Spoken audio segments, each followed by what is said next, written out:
Something big is happening within Red Bull right now, as Daniel Ricciardo from Hungary will take over from Vries until the end of 2023. Ricciardo visited the Faenza facility in the first half of May to make the seat fitting for the AT04, signalling his interest in joining the Italian team. But this isn't just a sign for AlphaTauri, it's also one for Red Bull, and more notably Perez, as it seems that Helmut Marko and Christian Horner are getting ready to replace the Mexican. What will happen to Perez if he keeps performing like recently? Could we see him getting swapped out at the end of the season? And will this be for Ricciardo, or has Red Bull gotten something up their sleeve? Marko has been spotted having meetings with high-profile drivers in recent months. Today, we'll fill you in on the near future of the second Red Bull seat. Christian Horner commented the following on the current change regarding Daniel Ricciardo. It was great to see that Daniel hasn't lost any of his form, despite being away from racing. The progress that has been seen in the simulator has also been transferred to the track. His times during the tyre tests were extremely competitive. We are delighted that he can spend the rest of the season on loan at Scuderia AlphaTauri. The Australian took to the track with the RB19 on Tuesday for the newest Pirelli testing, related to the specification of tyres without tyre warmers, producing a fastest time 7/10 slower than Max Verstappen's pole position. A significant improvement over last weekend's pace, which would have placed him in 8th place in qualifying on Saturday. I'm thrilled. I can't wait to get back on track with the Red Bull family, the new AlphaTauri driver announced. But Marko sending Vries away is also a warning to Checo Perez, while Red Bull intends to shrink its academy and form a dream team. It should be noted that Nick Vries was first acquired due to a lack of youthful potential in the Red Bull program. His experience was deemed to be enough to compensate for the loss of Gasly, with the Dutchman's performance in Monza last year convincing Red Bull to take a gamble on him. Daniel Ricciardo's employment will be a significant boost for AlphaTauri, although it is mostly tied to Red Bull's hunt for options to better its present driver lineup. This critical period with AlphaTauri will begin with the Hungarian Grand Prix, increasing the pressure on Perez. If Ricciardo confirms what the team expects of him, based on his pace in the Silverstone test and speed in the simulator, and Checo continues to deliver inconsistent and dismal results, it's not out of the question that Red Bull may contemplate adjustments. But what has happened to Perez? How could he have fallen off so rapidly this season? Is it due to him or the car, or are other factors in play? Sergio Perez informed Formula 1 journalists that he'd spend the Monday following the 2023 British Grand Prix in Red Bull Simulator, attempting to find out how to break what has become an unsettling 5-race qualifying streak, and to find out what exactly is bothering him in the RB19. Red Bull claims that it supports Perez and has no intentions to replace him for now. He's under contract until at least the end of 2024. Perez may be lucky that the team has no true external opposition this year. Verstappen would win the Constructors' title by himself at his current level of dominance, and that Helmut Marko acknowledges there's no one ready or quickly available to assume Perez's seat. However, the impending return of Red Bull reserve Daniel Ricciardo to a racing seat with AlphaTauri may change the picture.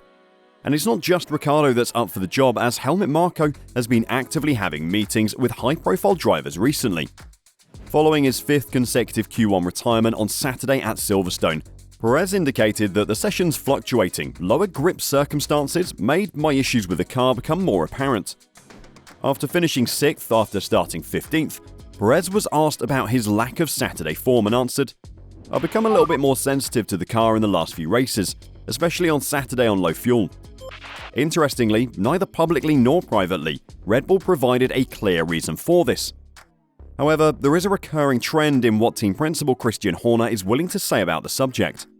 Last month in Spain and Canada, Horner discussed pressure and how Perez was putting too much on himself in his drive to become a champion. He advised Perez to relax his shoulders, with the evident implication given his poor performance that Perez was having difficulty following this instruction.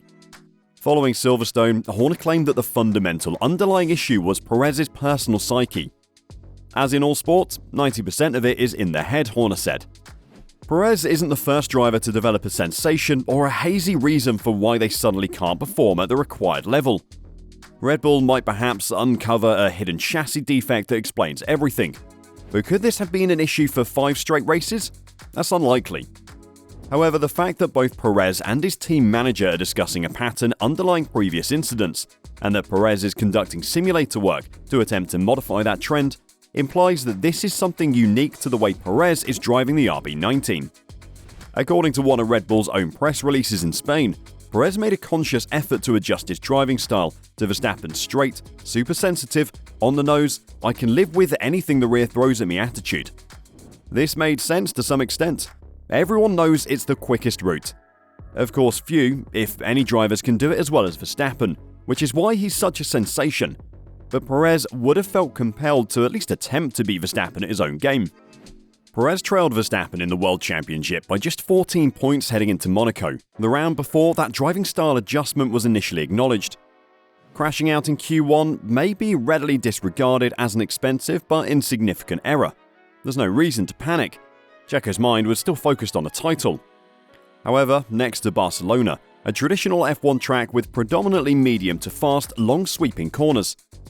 After 2023's early season sequence of outlier tracks, Perez surely knew from the humbling experience of 2022, a run of races between Baku in June and Singapore in September, where he was generally miles behind Verstappen's pace. That is where Verstappen would really begin to make his talent count. If you can live with the rear instability that approach provides, getting the RB19 back on its nose is the ideal way to avoid spending excessively extended lengths of time waiting to go back on the pedal in many of those corners.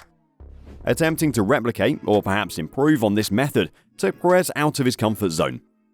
He's long been a driver who thrives when the car's front grip or understeer is limited, because he has an incredible feel for the slip angle of the rear tyres, and how to modulate the throttle to avoid bursts of unnecessary wheel spin that overheat the sensitive Pirelli rubber as you bring the car out of the sudden but low-speed slides that understeer inevitably creates.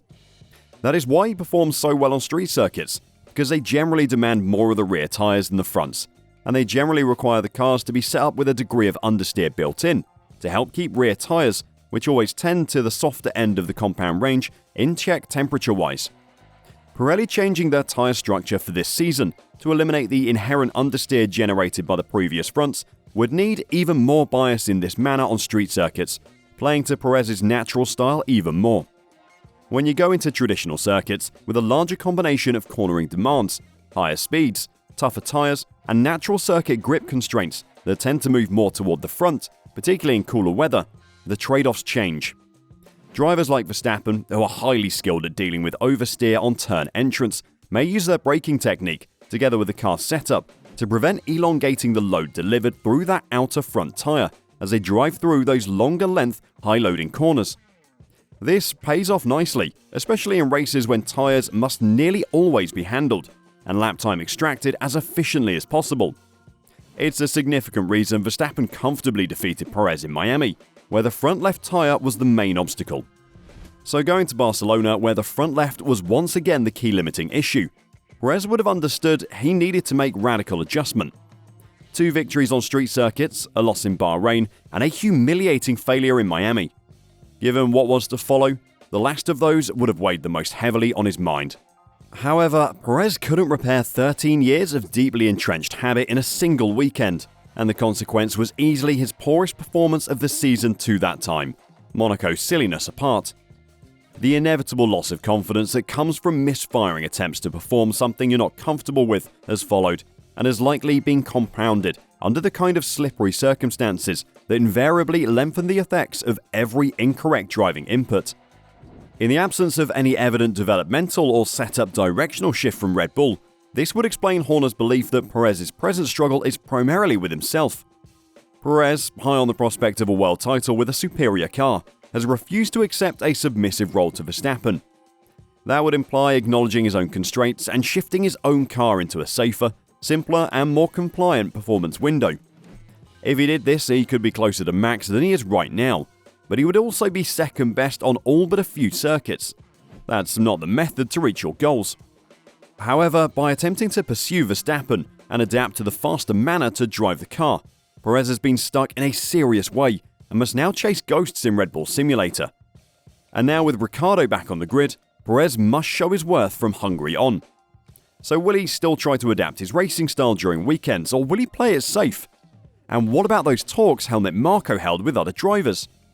Despite the drivers' problems and changes, Red Bull is planning to build a dream team in 2025 or 2026. Liberty Media is determined to persuade the top teams to have two highly competitive riders to resurrect the show, even if only one team dominates. Liberty Media realize that repeating seasons like the 2020-21 is difficult, even with regular resetting of technological rules, and the inability of prolonging their existence too much. As a result, this method is viewed as a realistic possibility for remaining competitive. Furthermore, with the passing of Dietrich Mateschitz, Red Bull was taken over by Oliver Mintzlaff, the principal current liaison of Christian Horner and Helmut Marko. Relationships differ from those with Dietrich, in that they have distinct future visions and methods. One of these goals is to have a second elite driver on the squad. There are also plans to make the RB Academy more efficient, removing some of Helmut Marko's independence. As a result, AlphaTauri would become a true arrival team in F1, rather than merely passing through, giving Red Bull greater independence in terms of drivers. It is no accident that the World Championship team's management has approached two elite drivers whose contracts expire in 2024 and 2025 in recent weeks. We're talking about Lando Norris, dubbed the best young driver on the grid by Helmut Marko and Charles Leclerc, who is perhaps the most crucial and a surprise name being investigated by the Austrian team.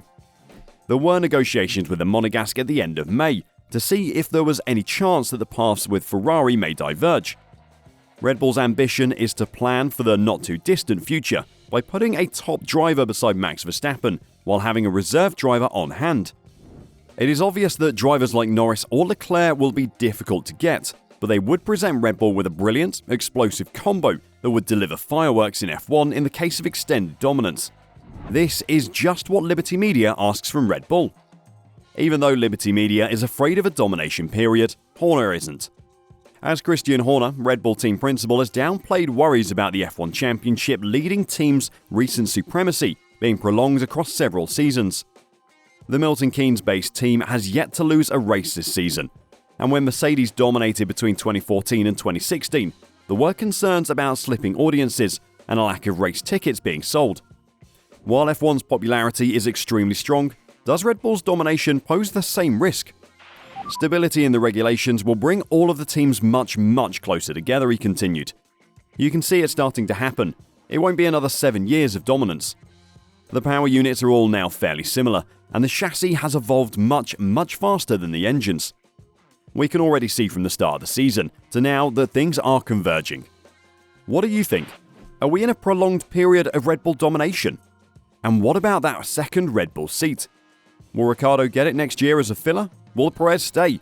Or will Red Bull be able to poach one of the two biggest talents on the grid in Norris or Leclerc? Let us know your thoughts in the comments below.